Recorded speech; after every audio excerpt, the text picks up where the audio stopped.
नमस्कार, सीधी लकीर विद धीरेन्द्र पुंडीर में आप सभी का एक बार फिर से स्वागत है। तीसरे फेज में वोटिंग होनी है। हालांकि दूसरे से तीसरे फेज के बीच सबसे बड़ा अंतर है। अगर हम 7 फेज के इस चुनाव को देखें तो लोगों के पास ये विचार करने के लिए पूरा टाइम है कि पहले फेज की कम वोटिंग का किसको फायदा मिला, कम वोटिंग से किसकी संख्याएं कम हो गई। ये तमाम लोग अपने अपने तरीके से आइडिया लगा रहे हैं और सबसे बड़ी हैरानी की बात तो ये है कि जिनके कभी आइडियों का कोई अर्थ नहीं रहा, जिनके आइडिया हमेशा फेल होते रहे, वो फिर से ये बता रहे हैं कि आखिर इस फेज में अगर वोटिंग कम हुई है तो क्यों मोदी हार रहे हैं। लगातार इस बात को सुनने के लिए आपको ये हैरानी होगी कि उनको कुछ लोगों के परसेप्शन को फैक्ट में बदल देने की कोशिश कितनी कामयाब होगी। 4 जून को तो खैर फाइनल पता ही चल जाएगा, लेकिन उनके पास ये बताने के लिए कारण मौजूद नहीं है कि आखिर वोट कम हुआ है तो ये सिर्फ मोदी का ही क्यों हुआ है। ये कोई कारण नहीं, उनके पास कोई नया इस तरह का विचार नहीं, कोई आइडिया नहीं, कोई इस तरह का नारा नहीं जिसने कि मोदी की सरकार के वोट कम कर दिए हों। ये कहने की स्थिति नहीं। सिर्फ एक वो जो कारण अपेरेंटली दिखाई देता है वो ये है कि राजपूत नाराज है। ये बात कही जा रही है। कई जगह राजपूतों के इलाकों में कम मतदान भी एक कारण माना गया, लेकिन ये इतना बड़ा कारण नहीं कि लगभग 4 से 7% के वोटों का अंतर डाल दे। लगातार गुजरात का भी इस फेज में चुनाव है, जहां सबसे पहले पुरुषोत्तम रूपाला की टिप्पणी से शुरू हुआ क्षत्रियों का गुस्सा राज्य दर राज्य पहुंच गया पश्चिमी उत्तर प्रदेश की इन 2 फेज में वो तमाम सीटें खत्म होती हैं जहां जाट बाहुल्यता है। अब आप सीधे सेंट्रल यूपी की तरफ घुस रहे हैं, उस जगह पर जहां MY समीकरण का कुछ हिस्सा दिखाई देता है।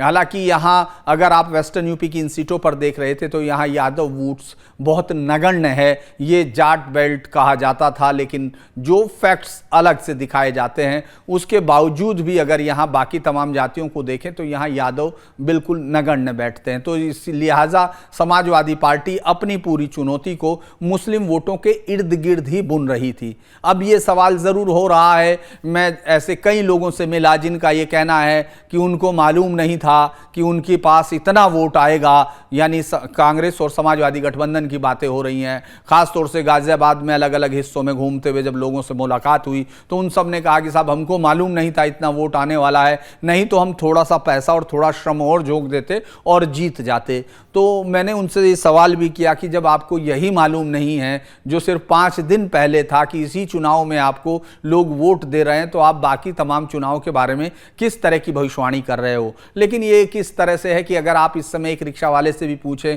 तो वो यदि किसी निर्दलीय की तरफ से बात कर रहा है तो आपको ये यकीन दिला देगा कि निर्दलीय ही जीतेगा, क्योंकि वो बताएगा कि वोटों की उदासीनता है, वोटरों को उदासीनता है और ये उदासीनता मोदी के लिए नहीं है कि वो वोट करें, इसीलिए वो नहीं निकले। और जो राहुल गांधी और अखिलेश यादव या मायावती इन वोटों के इनके लिए वोट करने निकलने वाले थे वो भी नहीं निकले, यानी उदासीन है, सिर्फ मेरे लोग निकले हैं। तो इस तरह के इस समय आप चुनावी विश्लेषण देख रहे होंगे अलग अलग यूट्यूब पर बहुत सारे लोगों के, लेकिन सवाल यही है कि आखिर ये गणित कौन सा है जिसमें ना कोई नया आइडिया आया है, ना कोई नया नारा आया है और ना ही घोषणा पत्र में कोई ऐसी बात आई है जिसको लेकर कांग्रेस या दूसरे विपक्षी दल ये दावा कर सके कि जनता उनकी तरफ भीड़ पूरी की तरह आ रही है। क्योंकि जिस महंगाई, जिस करप्शन, जिस इलेक्टोरल बॉन्ड की वो बात कर रहे हैं, इससे पहले पिछले चुनाव में रफाल को लेकर वो घूम चुके हैं। तो लिहाजा उसी के इर्द गिर्द बुना हुआ ये चुनाव सिर्फ राजपूत वोटों की नाराजगी के सहारे कितने लंबे समय तक चल पाएगा ये मालूम नहीं है, लेकिन फिलहाल तो 2 फेज में उनके पास ये कहने के लिए है कि वो जीत रहे हैं। बाकी 4 जून को दिखेगा। आज हम लोग एक हिंदी फिल्म का गाना याद आ रहा है कि बड़ी देर कर दी हुजूर आते आते। तो अमेठी में स्मृति ईरानी का नामांकन हो गया, बड़ी भीड़ के साथ, बड़े जोश के साथ, बड़ी एक यात्रा निकालते हुए, और जो मध्य प्रदेश के मुख्यमंत्री हैं उनको साथ लेकर वो यात्रा उन्होंने की और उसको वो पूरी ताकत के साथ इसमें चुनाव प्रचार में उनके अब ये तेजी और आ जाएगी, क्योंकि नामांकन हो गया। वो पहले कह चुकी थी, उनका नाम पहले से अनाउंस है। लेकिन नामांकन के दिन भी कांग्रेस के पास उम्मीदवार नहीं है। कांग्रेस को उत्तर प्रदेश में 17 सीटें दी गई थी, जिसमें से 15 पर वो अपने उम्मीदवार घोषित कर चुकी है। वो उन फेज में भी, जो अगले फेजों में चुनाव होना, उनके उम्मीदवार घोषित कर चुकी। लेकिन 2 रॉयल सीट, जो एक शाही सीट कही जाती है, खानदान की सीट कही जाती है, उन पर वो उम्मीदवार तय नहीं कर पा रही है। यहां तक कि इस तरह के आइडिया भी चल रहे हैं कि उस मकान की पुताई हो गई, उस मकान की लिपाई हो गई जहां से राहुल गांधी प्रचार करेंगे, रहेंगे। दूसरी तरफ रायबरेली में टीम 25 बन गई है, जिसकी अध्यक्षता खुद सोनिया गांधी करेंगी और पूरा केसी वेणुगोपाल से लेकर तमाम लोग रायबरेली में प्रियंका को जिताने के लिए लड़ेंगे। तो दूसरी तरफ उसी में आपको दूसरी खबर यह दिखाई देगी कि प्रियंका अमेठी से लड़ेंगी और रायबरेली से राहुल लड़ेंगे। फिर कुछ खबरों में आएगा कि राहुल तैयार नहीं हो रहे हैं। दरअसल ये सारी चीजें जरूरी नहीं है कि इनमें कोई चीज वहां से छन के आई हो, लेकिन यह बात तो साफ है कि एक कंफ्यूजन आपको दिखाई देता है उस वक्त जब आप इस पूरे देश के सबसे बड़े, जो पिछले 30 सालों बाद आई बहुमत की सरकार 2014 में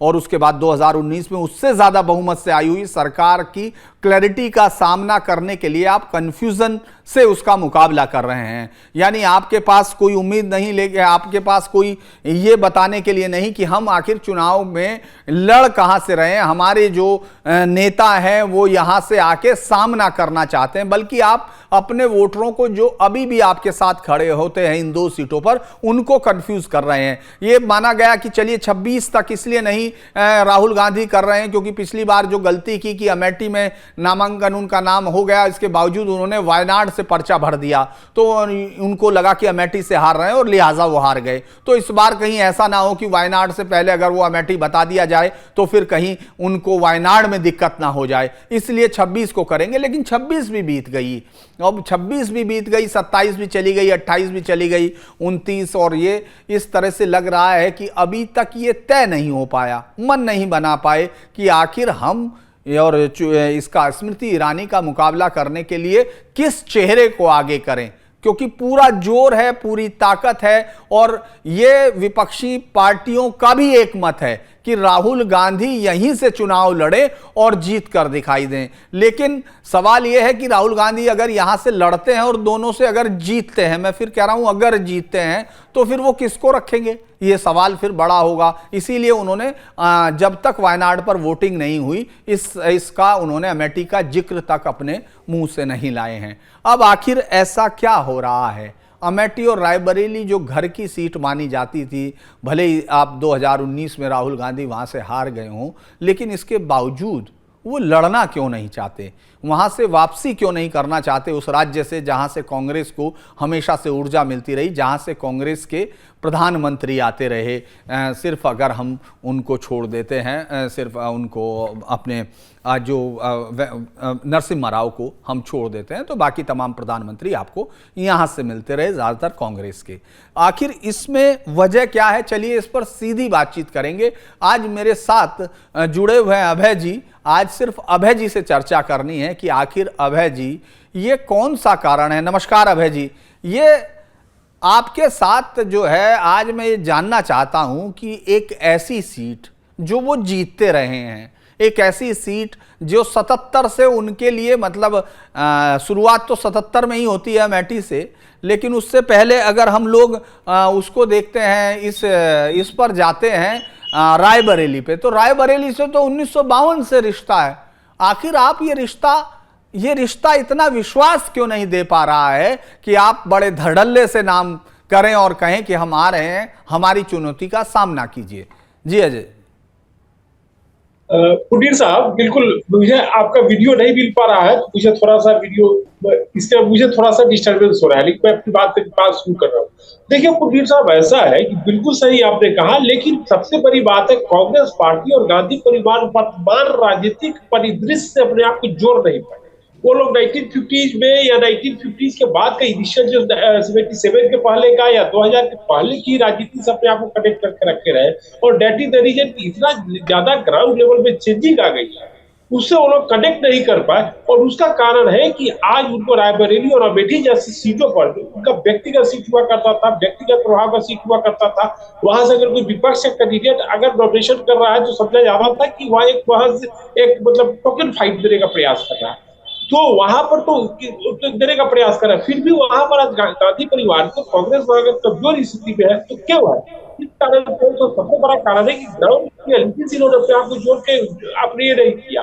तो अब के समय में तब जबकि बीजेपी एक स्ट्रॉन्ग पार्टी आ चुकी है, नरेंद्र मोदी का नेतृत्व मिल चुका है, यहाँ पर तेजी कर चुकी है, इस कारण से अब उनको प्रॉब्लम आ रही है। और यहाँ तक मैं बताऊं कि सोनिया गांधी भी अब मतलब सीट छोड़ के जो चली गई है। तो इस कारण से देख पा रहे हैं कि ऐसी कुछ परिस्थितियां है।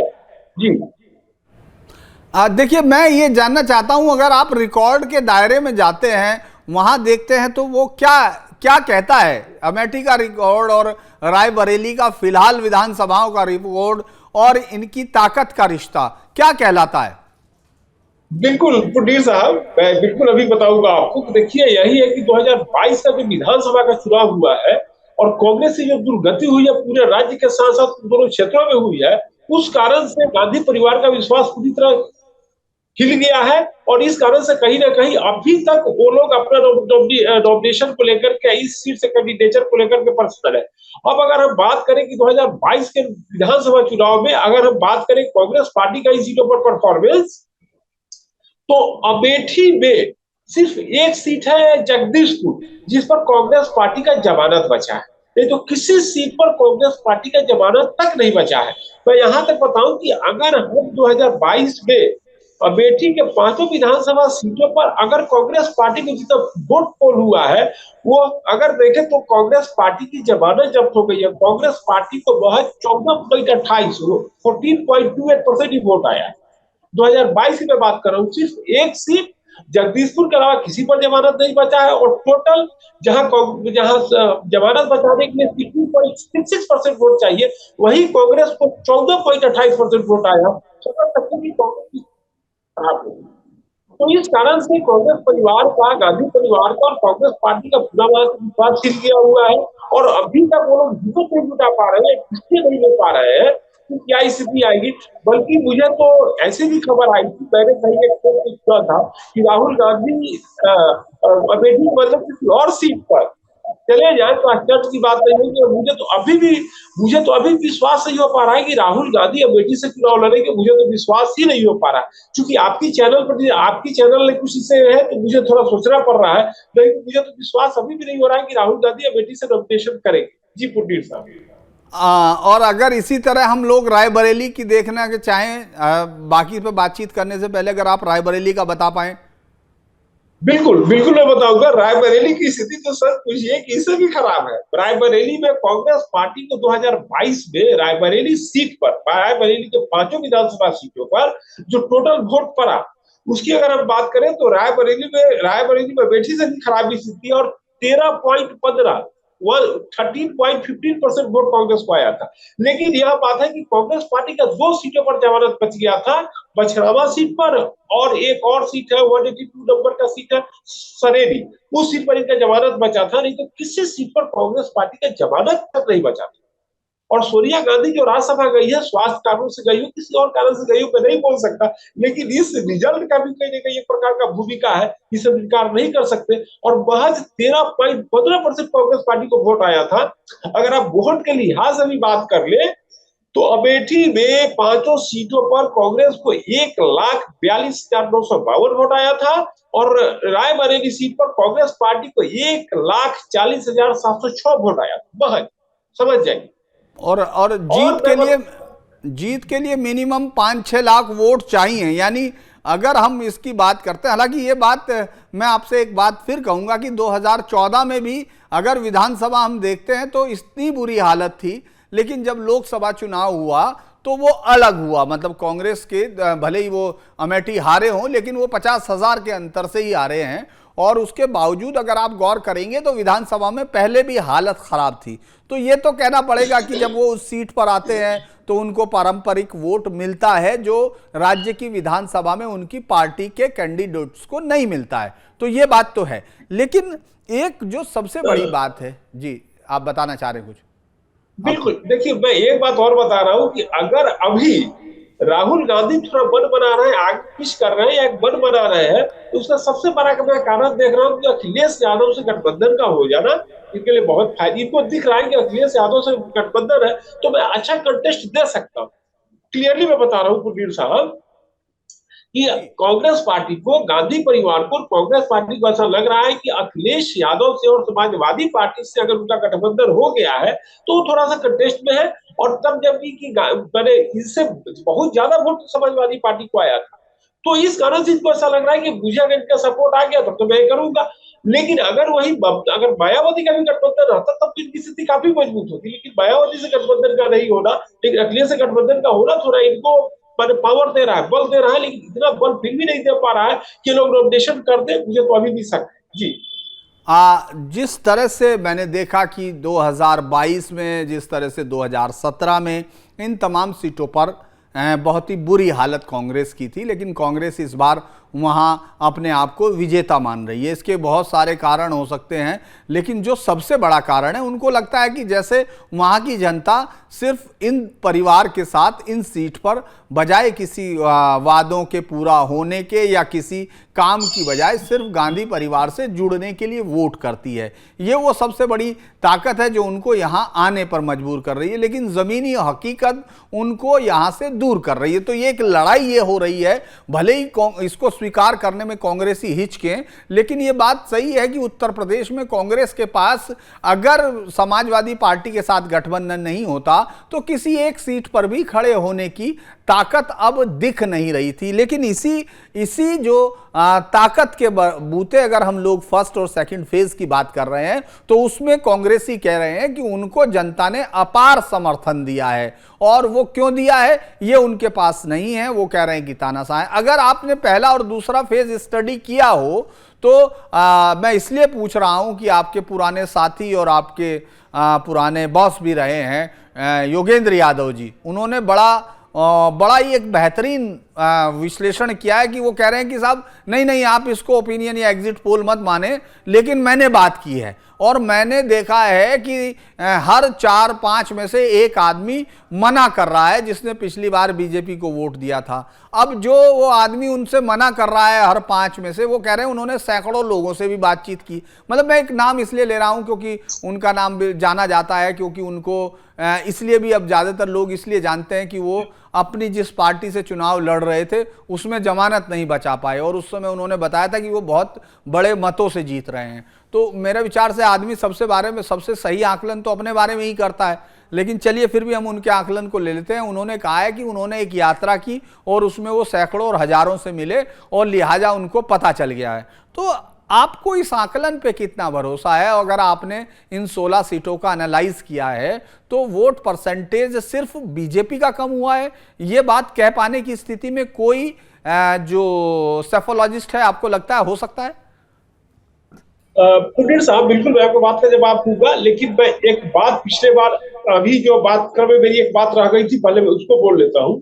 अगर रायबरेली और अमेठी दोनों सीटों को उठा लीजिएगा तो कांग्रेस पार्टी रायबरेली सीट पर ज्यादा मजबूत after alliance with Samajwadi party से अलायंस के बाद कांग्रेस पार्टी अमेठी से ज्यादा मजबूत रायबरेली सीट पर है। मैं आपको कहना चाह रहा हूं, और मैं बताऊं कि दोनों सीटों पर तीसरे मैदान पर थी तो, लेकिन समाजवादी पार्टी का गठबंधन से फिर भी ये लोग मजबूत है, तो कम से कम मजबूत है, रायबरेली सीट पर ज्यादा मजबूत। अब आपने जो बात कही हमारे पूर्व बॉस के बारे में, ऑफ कोर्स मुझे ऐसा सौभाग्य मिला है कि उनके साथ मैंने उनके सेंटर में सीएचडीएस में मैंने काम किया है, उनके साथ मुझे काम करने का मौका मिला है। लेकिन अब मैं कुछ ऐसी बातें बताना चाह रहा हूं जो उन्होंने सबके सामने में टीवी स्क्रीन पर बोला है। उन्होंने सबसे पहले तो ये बोला, डिफरेंट जब वो एनालिसिस किया करते थे, जब हम लोग मतलब साथ में काम किया करते थे और टीवी पर जब सबके सामने में बोला करते थे पूरे पब्लिक के लिए, तो उन्होंने कहा कि देखिए हम लोगों का काम है कि वोट परसेंट कितना आ रहा है सो निकाल के दे रहा है, लेकिन सीट कितना किसको आएगा यह काम मैथमेटिशियन का होता है, यह काम हम लोग से ज्यादा अच्छा से वो करते हैं। उन्होंने खुद टीवी पर कहा है, उन्होंने खुद मतलब अपने सेफोलॉजी में डिफरेंट चैनल्स पर उन्होंने कहा है कि दुनिया में ऐसी कोई फॉर्मूला नहीं है जो कि किसी पार्टी को कहीं बता दे कि किस पार्टी को कितनी सीट आएगी। ऐसा कहीं कुछ भी ऐसा नहीं आया है। और मैं एक बात एक ऐसा आपके सामने में करना चाहता हूँ, आपके दर्शकों के सामने में रखना चाहता हूँ, जो है तो किसी दूसरे मतलब मीडिया एजेंसी पर, मीडिया चैनल, मीडिया एजेंसी पर बात हो रही थी, लेकिन मुझे बताना है, मैं नाम किसी चैनल का नहीं लेते हुए, कि एक बार यही टीम योगेंद्र यादव जी और उनकी टीम एक टीवी चैनल पर एक अपना रिपोर्ट प्रेजेंट कर रहे थे, और आपके पूर्व में बॉस उस चैनल के एडिटर और उसके उस समय के एंकर हुआ करते थे। जब इन्होंने अपना रिपोर्ट रख दिया तो आपके वो व्यक्ति जो पूर्व बॉस है उस समय के चैनल के जो एंकर थे, एडिटर भी थे और उस समय एग्री कर रहे थे, उन्होंने पूछा कि क्या इसकी भी संभावना है कि पूरी तरह बात उलट जाए और आप जिस पार्टी को बोल रहे हैं वह पार्टी पीछे हटे और दूसरी पार्टी आगे बढ़ जाए। जो रिपोर्ट प्रेजेंट कर रहे थे उसके जस्ट उल्टा उन्होंने एंकर महोदय ने बात किया, तो उन्होंने कहा कि बिल्कुल ऐसा संभव है, कि यह संभव है कि मैं जो बोल रहा हूँ वो बात पूरी तरह उलट जाए और जो मैं पीछे जिसको दिखा रहा हूँ वो आगे बढ़ जाए और जो मैं जिसको आगे दिखा रहा हूँ वो पीछे हो जाए। तो वह व्यक्ति आज के डेट में कुछ यूट्यूब चैनल भी चला रहे हैं, आपसे उनका बहुत ही करीबी संबंध रहा है, अभी भी है।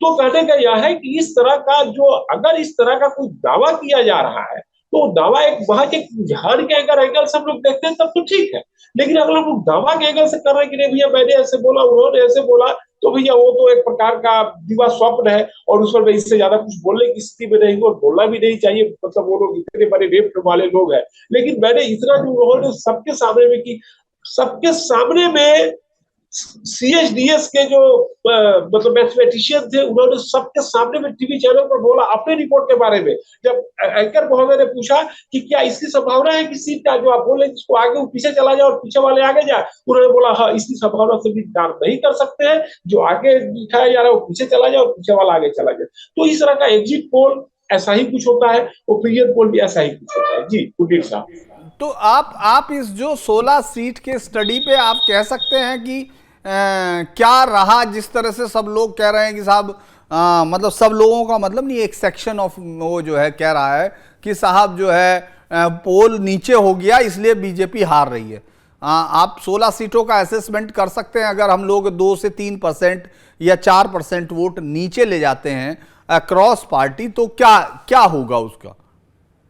देखिए कुलदीप साहब, मैंने इससे पहले भी बोला है, आपके चैनल पर भी बोला है, एक और चैनल पर मैं गया तो वहां भी मैंने बोला कि देखिए आप जब इस तरह की बात कर रहे हैं, वोट के हिसाब से बात कर रहे हैं, तो नेशन वाइज स्टेट वाइज के बजाय सीट वाइज पर आना पड़ेगा। किस सीट पर कितना वोट पड़ा, पिछले बार कितना वोट पड़ा, उसका क्या रिजल्ट आया, इस बार कितना वोट पड़ा, उसके अनुसार हम रिजल्ट प्रिडिक्ट करने का प्रयास कर सकते हैं।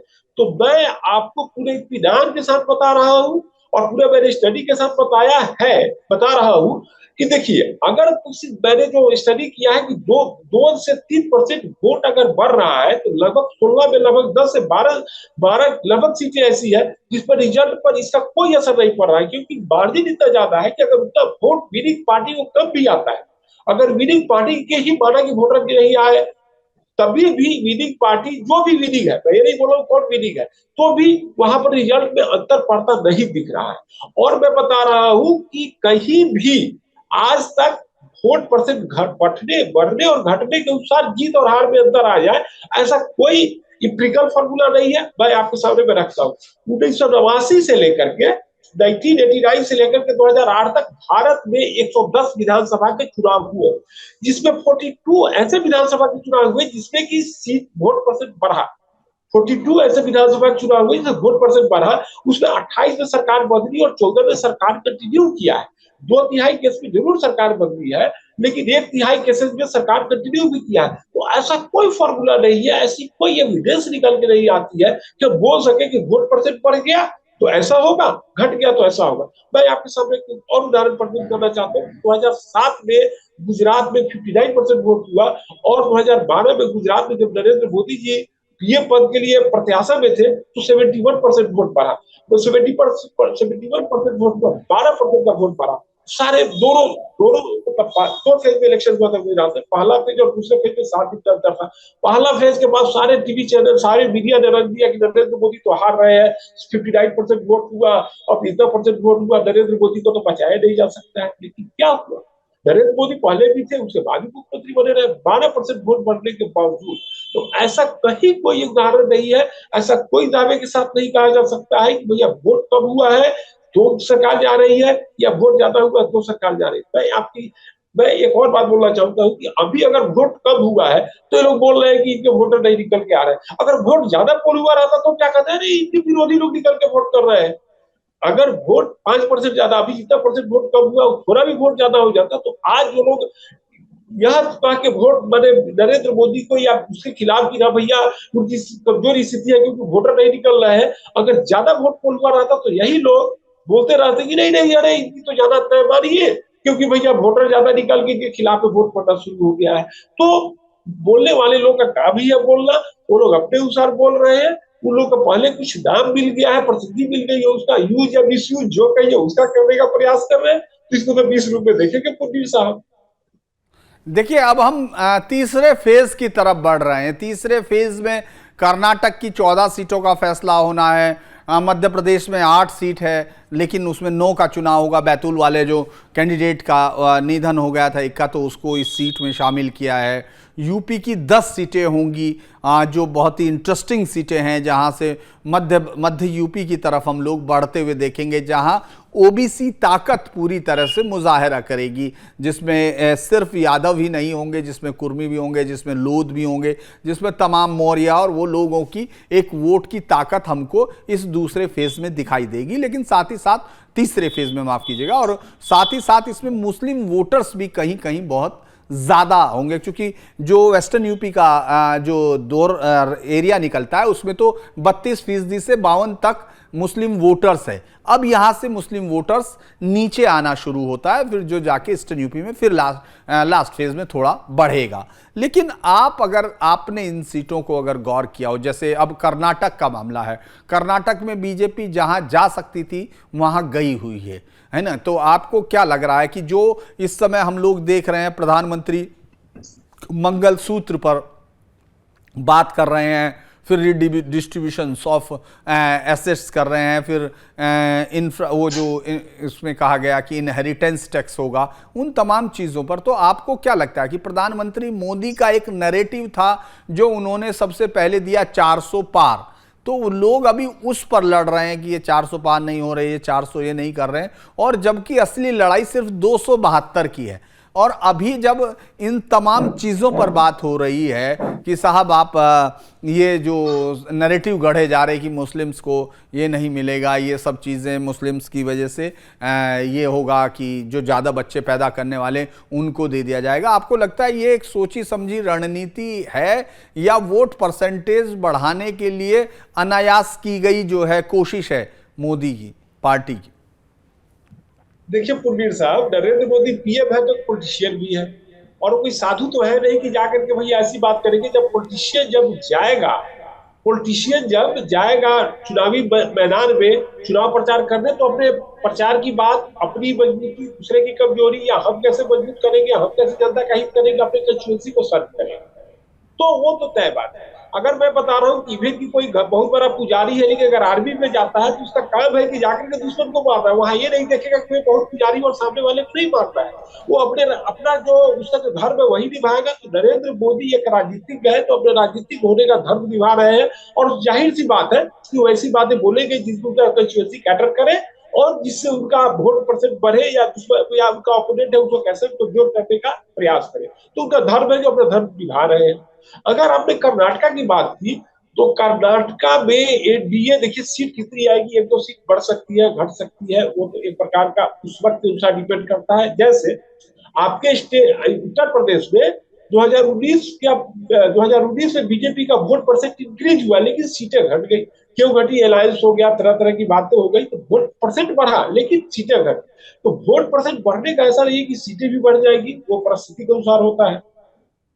मैं आपके साथ मैं ये कहना चाह रहा हूँ कि अभी जो नरेंद्र मोदी जी ने और बीजेपी ने जो मास्टर स्ट्रोक खेला है कर्नाटक में, वह अतुलनीय है। उसने लिंगायत अपने लीडरशिप को लेकर के, और वोकालिंगा जो कि जेडीएस का लीडरशिप है, ऐसा एक मैंने एक कोलिशन बनाया है जिसका दूरगामी असर होगा। इस चुनाव में तो असर पड़ेगा, आने वाले चुनाव में भी असर पड़ेगा। तो वहां का वोकालिंगा और लिंगायत जब एक साथ वोट करने लगता है तो समझिए कि दो बड़ी मेजर मेजर जो मतलब वहां की जो जातियां है या वहां के जो वोटर को उसमें वोटर को कहूंगा, वोटर को जब एक साथ आ जाती है तो क्या असर पड़ता है। तो मैं बता रहा हूँ कि सीट पर कतई बच जाइए, सीट को अभी बोलिए, मतलब सीट थोड़ा बोलना ये भी है, लेकिन वोटिंग पैटर्न के बारे में और वोट के नंबर के बारे में मैं पूरी तरह अस्वस्थता के साथ आपको कहना चाह रहा हूँ कि आप निश्चित रही, मतलब वहां पर बीजेपी और एनडीए कम से कम वोट के मामले बहुत अच्छा करेगी। सीट अब कितना आएगी कहना थोड़ा यह है। मैं आपके साथ एक और बात कर्नाटक के संदर्भ में शेयर करना चाहूंगा कि 2008 में वहां पर विधानसभा का चुनाव हुआ और बीजेपी पहली बार 110 सीट लेकर के स्पष्ट बहुमत के लिए वहां 113 सीट चाहिए, बीजेपी को 110 सीट आया तो मानिए कि स्पष्ट बहुमत की सरकार थी। कांग्रेस को 80 सीट आया था, लेकिन जानते हो वोट किसको आया था? कांग्रेस पार्टी को 91 लाख वोट आया था, 91 लाख समथिंग 35.9% वोट आया था, और बीजेपी को 89 लाख वोट आया था, 35% वोट आया था। बीजेपी को 2.5 लाख कांग्रेस से कम वोट आया था, लेकिन सीटें 110 बीजेपी को आया था और कांग्रेस को 80 सीट आया था। तो इस तरह का एफपीटीपी जो वोटिंग सिस्टम हम लोग के देश में प्रयुक्त होता है, तो वहां पर ऐसा नहीं कि ज्यादा वोट आने वाले को ज्यादा ही सीट आए। अंतिम बार मैं एक बार और एक इसको मैं जोड़ना चाहूंगा, कश्मीर में जो आखिरी असेंबली पोल हुआ था, या जब मैंने इनका महबूबा जी का और बीजेपी का पैक्ट हुआ था, तो सबसे ज्यादा वोट बीजेपी को आया था, लेकिन सबसे ज्यादा सीटें महबूबा मुफ्ती जी को 28 सीट आई थी। तो महबूबा जी को मतलब बीजेपी को सबसे ज्यादा वोट आया था, लेकिन सबसे ज्यादा सीट बीजेपी को नहीं आई थी। तो एपीटीपी जो वोटिंग सिस्टम होता है, वहां पर किसी बड़े वोट का और सीट का डायरेक्ट कोरिलेशन करना थोड़ा मुश्किल होता है। तो जहां पर एपीटी वही जो मैं बता रहा हूँ, जिस सेफोलॉजिस्ट साहब का आपने नाम लिया है, मेरे पूर्व गुरु रह चुके हैं, उनके साथ काम किया हूँ, उन्होंने खुद कहा है कि भैया वोटिंग परसेंटेज का और सीट का कोई डायरेक्ट वास्ता नहीं है। और फिर यहाँ पर वो लोग बोलने लगते हैं कि नहीं भैया वोट इसको पड़ा, सीट इसको आएगा। तो यही थोड़ा सा जो ऐसी कुछ बातें आ जाती है, जो लगता है कि ये लोग बाइस होकर के बात कर रहे हैं और ये लोग अपने मतलब सेफोलॉजिस्ट धर्म से अलग होकर अच्छा, के मैं बाइस एक होकर बात बात कर रहे पूछता हूँ, वापस उत्तर प्रदेश में आते हैं। अगर उत्तर प्रदेश की बात की जाए तो अखिलेश यादव अपना कन्नौज सीट पर नाना करते करते हां कर बैठे हैं, वो पहुंच गए हैं। लेकिन ऐसी क्या मतलब मजबूरी है कि राहुल गांधी भी, मतलब हम लोग हालांकि डिस्कस कर चुके, लेकिन मुझे ऐसे ही बैठे बैठे एक ख्याल ये है कि अखिलेश उनसे ज़्यादा शार्प पॉलिटिशियन दिख रहे हैं। हालांकि जो कांग्रेस की ताकत है वो ज़्यादा अलग अलग राज्यों में है, तो वो ज़्यादा आसानी से उसका प्रचार बढ़ा सकती है। लेकिन अगर यूपी के हिसाब से देखें तो अखिलेश के जो वोट हैं, जो अखिलेश ने टिकट दिए हैं या मायावती जिनको टिकट दी है, आप देखिए कि उनका जो जातीय कॉम्बिनेशन है या फिर उनका जो धार्मिक जिस तरह का वहाँ का उस पूरे उसका हिस्सा है, डेमोग्राफी है, उसको ज़्यादा ध्यान में रखा है। लेकिन राहुल गांधी, क्या आपको लगता है कि इस राज्य में भी अपनी राजनीति में पिछड़ रहे हैं, जब खास तौर से जबकि वो एक बड़े दल के नेता हैं, पूरे हैं, उनसे बेहतर तरीके से जो अपनी पार्टी में कई बार कन्फ्यूज़न के शिकार हुए अखिलेश, कई सीटों पर टिकट बदले लगातार, एक के बाद एक सीट पर तो 3 बार आपका नाम बदल चुका। लेकिन आपको क्या लगता है कि उन्होंने कन्नौज में जाके सीधा मुकाबला करने की बात की है तो वो ज़्यादा अपने समर्थकों को सैचुरेट कर पा रहे हैं बामुकाबले राहुल गांधी के, क्योंकि वो इंतजार कर रहे हैं, वो लोग बता क्यों नहीं रहे हैं? देखिए कुलवीर साहब, मैं कतई नहीं मानता हूं कि राहुल गांधी की अपेक्षा अखिलेश यादव ज्यादा पोलिटिशियन है, कतई नहीं है। लेकिन अब उनके स्टूडेंट्स और कितना पॉलिटिकली एक्टिव है अब पता चलेगा, जब उनके पिताजी का उनके माथा से हाथ हट चुका है और अब एक दो इलेक्शन में उनकी भी हकीकत सामने में आएगी। लेकिन मैं उनको हकीकत है कि मैं उनको तो कतई ही शार्प और पोलिटिशियन नहीं मान रहा हूँ। और कन्नौज सीट पर से वो लड़ करके मुझे ऐसा लग रहा था कि आजमगढ़ सिर्फ उनको चुनाव लड़ना चाहिए था, क्योंकि आजमगढ़ सीट जो है तो ईस्टर्न यूपी को भी कैटर करता। लेकिन वो ईस्टर्न यूपी को छोड़कर के आजमगढ़ का फेवरियर फ्रीडम रहा है, पहले की तरह मजबूती रहा है। मतलब क्या है कि मतलब यह शो करता है कि उनमें कॉन्फिडेंस और नेतृत्व क्षमता का कहीं ना कहीं थोड़ा थोड़ा तो अभाव झलक रहा है। अगर उनमें रहता तो उनको आना चाहिए था आजमगढ़ या पूर्वी उत्तर प्रदेश के अगर किसी सीट से चुनाव लड़ते और यहाँ पर पार्टी को मजबूत करते तो कहीं ना कहीं ज्यादा हो रहा था। तो कहीं ना कहीं उनका जो पार्टी का एक बासनेस है उसी को कंटिन्यू कर रहे हैं। अब देखना है कि आने वाले समय में कैसी वो राजनीति करते हैं, स्टेट में राजनीति का क्या रूप समझ में आता है, तो इसके अनुसार बात करना पड़ेगा। लेकिन मैं कतई अखिलेश यादव को एक शार्प और एक बासवेस पोजीशन तो अभी तक नहीं मान रहा हूँ। देखना है आने वाले समय में क्या कैसे होगा। नहीं, लेकिन मेरा सवाल उनके अपने सहयोगी राहुल गांधी के मुकाबले है, क्योंकि राहुल गांधी आप एक ऐसी सीट पर जहां से आप 50,000 से चुनाव हारे थे, उसके बाद 5 साल तक आप वहां 5 बार नहीं आए, इसके बावजूद आप कह रहे हो कि आप वहां लड़ना चाहते हैं और उससे आज तक फाइनल नहीं हो पा रहा। 2 फेज जा चुके, तीसरे फेज की वोटिंग होनी है, चौथे फेज में आपको टिकट पे लड़ना है। तो मैं ये समझना चाह रहा हूं कि क्या इससे मतदाताओं के अंदर भ्रम नहीं फैलता, क्योंकि वो ऐसे पलक पावड़े बिछा के तो आपका इंतजार कर नहीं रहे हैं कि आप यहां से लड़ें, आप प्रधानमंत्री के उम्मीदवार हैं इसलिए आप यहां आके लड़ें, आप आइए, जिस तरह से कहा जाता है कि बड़ा चेहरा लड़ेगा, क्योंकि वो तो आपको हरा चुके। तो ऐसे में तो आपकी क्लैरिटी ज्यादा होनी चाहिए थी ताकि आप अपने मतदाताओं को बता सकें। आप कह रहे हो कि लड़ेंगे नहीं लड़ेंगे, इतने दिन से इंतजार हो रहा, ये तो और आपकी संभावनाओं पर विराम चिन्ह लगाता है। देखिए पुनीर साहब, एक बात मैं और बताऊं कि देखिए नरेंद्र मोदी जी के आने के बाद एक भारतीय राजनीति में बहुत बड़ा परिवर्तन आया है कि राजनीति, भारत की राजनीति 24 माने पूरे सालों भर की राजनीति हो गई। अब वो 24 आवर की राजनीति आपको करनी पड़ेगी। अब राहुल गांधी या राहुल गांधी जैसे कुछ अन्य भी नेता है, वो पार्टी पॉलिटिशियन है, साल में मतलब एक खास समय में आएंगे, उसके बाद वहां से राजनीति से निकल जाएंगे। लेकिन नरेंद्र मोदी ने शायद इन लोगों की कमजोरी को पकड़ करके कि राहुल गांधी 24/7 का पॉलिटिशियन नहीं है, अखिलेश यादव नहीं है या अन्य नेता नहीं है, तो नरेंद्र मोदी ने भारत की राजनीति को जब 24/7 बना दिया है, तो इन लोगों को नरेंद्र मोदी और बीजेपी से कम्पीट करने के लिए इन लोगों को भी इसी तरह की राजनीति करनी पड़ेगी और 24/7 में जाकर राजनीति करनी पड़ेगी। और अब वो समय चला गया कि भैया आप अंतिम 6 महीना पहले आए, क्षेत्र में एक बार घूम गए, जनता ने आपको एक्सेप्ट कर लिया, हाँ भाई ऐसे थे और बड़े नेता है तो मैं आपको वोट कर ही दूंगा। अब इन लोग को इस मेंटालिटी से निकल करके विदेश की राजनीति छोड़ करके देश और क्षेत्र की राजनीति करनी पड़ेगी। तो यह कहीं ना कहीं राहुल गांधी को और राहुल गांधी जैसे नेताओं के लिए नरेंद्र मोदी ने बहुत बड़ा लेसन दे दिया है कि नहीं भैया अब आप क्षेत्र में टाइम दो, क्षेत्र के अनुसार राजनीति करनी पड़ेगी, क्षेत्र को आपके अनुसार चलना पड़ेगा, क्षेत्र आपके अनुसार कंटिन्यू नहीं करेगा। तो यह मतलब यह इन लोगों को समझना पड़ेगा और इसके अनुसार अपनी राजनीति को स्वरूप देना पड़ेगा, इसके अनुसार राजनीति को आगे बढ़ाना। अच्छा, एक आखिरी सवाल आप बताइए कि वोट परसेंटेज कम क्यों हुआ, आपकी समझ क्या कहती है? देखिए इसका वोट परसेंटेज कम क्यों हुआ, इसका 2-3 कारण है। किसी ये कारण से इसको बांधना थोड़ा सा ठीक नहीं है। क्या अगर यह हो सकता है कि नरेंद्र मोदी या जो सरकार के समर्थक अगर वोटर है, अगर सुसुप्त हो गए कि चलो भैया एक ही बात है, 2 बार से वोट कर रहे हैं, विधानसभा लोकसभा लोकल लेवल पर हम वोट करते करते थोड़ा उनमें भी एक प्रकार का सुसुप्तता आ गई है, तो विपक्ष ने कौन सा ऐसा काम कर दिया है कि भैया विपक्ष के वोटर उनको निकल करके वोट करें।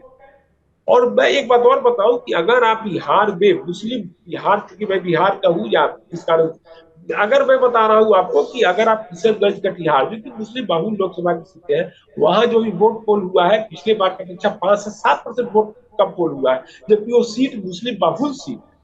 तो यह कहना कि भैया देखिए वोट इसलिए भी कम हुआ है क्योंकि विपक्ष धारदार राजनीति नहीं कर रही है, विपक्ष केवल ऑन गोइंग प्रोसेस का हिस्सा बन रही है। मैं तो यहां तक बोल रहा हूं कि बहुत सारे केसेज अगर आप देखेंगे बहुत सारे राज्यों में, तो विपक्ष क्या कर रही है, हाँ भैया चुनाव का वक्त हुआ तो मीटिंग करके कैंडिडेट का घोषणा कर दो, नॉमिनेशन करा दो, चुनाव लड़ जाओ।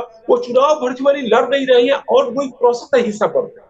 तो इस कारण से विपक्ष के भी वोटर निकल करके वोट कर रहे हैं, वो ऐसा भी कहीं से देखने को नहीं मिल रहा है। हाँ, लेकिन फिर भी अब किसके वोटर ज्यादा किसके वोटर बैक साइड में जा रहे हैं, विपक्ष के लोग, विपक्ष के वोटर कब निकल रहे हैं या सरकार के पक्ष के लोग ही कुछ कब निकल के आ रहे हैं, ये तो इलेक्शन में पता चलेगा। लेकिन इसको एक फ्रेम में कि नहीं भैया उसके मतलब विपक्ष से वोटर नहीं निकल रहे इसलिए सरकार का पक्ष आगे है या विपक्ष से वोटर निकलने से सरकार पीछे है, यह कहना थोड़ा जाती होगी, जल्दीबाजी होगी और यह कहीं ना कहीं एक प्रकार का अपना खुमार निकालने वाली बात होगी। तो इस कारण से मैं यही बोलूंगा कि मतलब इसको आप नॉर्मल तौर पर लिया जा सकता है, जनता को निकल के वोट करना चाहिए, गर्मी का भी असर दिख रहा है तो जनता को निकल के वोट करना चाहिए। लेकिन मैं कहीं से भी किसी एक पक्ष के तरफ जा रहा है ऐसा तो मुझे दूर दूर तक दिखाई नहीं पड़ता। जी, आप जुड़े उसके लिए बहुत बहुत शुक्रिया। लेकिन इस दूसरे फेज के चुनाव के बाद भी लोगों के अंदर इस बात की तो जरूर चर्चाएं जरूर तेज हुई हैं कि आखिर वोट प्रतिशत कम क्यों हो रहा है। और अगर हम तीसरे फेज की तरफ बढ़ते हैं और ये वाकई इस फेज में भी चुनाव कम होता है, वोटिंग कम होता है, तो यकीनन ये चुनाव कई सारी नई चीजें सिखा कर जाएगा। क्योंकि जैसे जैसे फेज बढ़ेंगे वैसे वैसे गर्मी का रूप बढ़ता चला जाएगा। लेकिन ऐसी कई गर्मी हमने देखी है जब ऊपर से पूरा सूरज तप रहा था और नीचे राजनीतिक गर्मी से लोग लाइन में लगकर वोट कर रहे थे। इस बार ये सवाल सबके लिए जरूर हो सकता है। हाँ, जो कई सारी बचपन में आपने कहानियां सुनी होंगी, उनमें से एक कहानी छोटी सी के साथ मैं खत्म करता हूं कि एक राजा ने अपनी बेटी की शादी उसके साथ करने के लिए कहा, जो वहां से उसके 3 ऐसे जो रक्षक थे जो जमीन के अंदर से किसी भी चीज के पार देख सकते थे कि इनकी आंखों से बचाकर कुछ चुरा कर ले जाए। कोई जो भी आता था वो पकड़ा जाता था, क्योंकि वो जो भी सामान लेके जाता, कहीं छुपा के जाता, वो फिर उसका नाम नोट हो जाता था। अगले दिन जब वो आता था तो राजा बताता था कि देखिए आप ये चीज़ चुरा के ले गए थे, ये रजिस्टर में एंट्री है और अब आप शर्त तोड़ दें। लेकिन एक यंग लड़का आता है, वो एक पूरा का पूरा सामान में ले जाने वाली एक हाथ गाड़ी लेता है। हाथ गाड़ी उसमें रेत भरता है, रेत के अंदर फूल छुपा के रखता है, वो लेके चला जाता है। अगले दिन आता है कि भाई आप अपनी शर्त पूरे कीजिए, तो वो कहते हैं, राजा कहता है कि नहीं, कोई शर्त नहीं, आप हार गए हो, क्योंकि आप रेत के अंदर आप फूल छिपा कर ले गए थे। तो वो लड़का जवाब देता है कि सिर्फ उन्होंने फूल और रेत देखा, उन्होंने वो हाथ गाड़ी नहीं देखी जिसमें भर के मैं ये ले गया था। लगता है विपक्ष का नैरेटिव 400 कम करने में लगा हुआ है, वहाँ वो सिर्फ 272 से जीत जाने की बात कर रहे हैं। तो इस पूरी कहानी को मैं अभी तक के 2 फेज के चुनाव का अर्थ समझता हूं। बाकी तीसरे फेज पर फिर चर्चा करते हैं, कल फिर किसी और इशू पर मिलेंगे। आज के लिए बस इतना ही। देखते रहिए सीधी लकीर विद धीरेन्द्र पुंडीर। नमस्कार।